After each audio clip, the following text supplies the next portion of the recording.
halka loogu soo gabagabeeyay doorashadii aan muddada dheer aan soo wadnay alxamdulillaah waxaan rabaa inaan mahadceliyo guddoonka labada aqal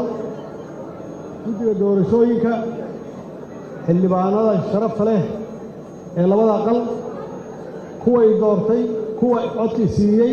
iyo kuwaan isiinba waad mahadsantihiin walaalayaal waxaan halkan ku soo gabagaboobay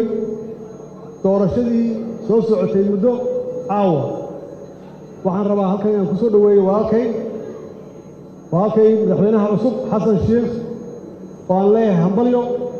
ilaahayna waxaan uga baryaynaa in hawshaan dhibka badan uu ilaahay u sahlo hawl aad iyo aad u adag weeye wax sahlan ma aha kulligeen aan ilaahay u barinno inuu hawshaan u fududeeyo annagana waxaan u muujinaynaa kulligeenba solidarity wada shaqayn soo dhoweyn madaxweyne soo dhowow ilaahay hawshaan dhibka badan allah kuu sahlo mahadsanid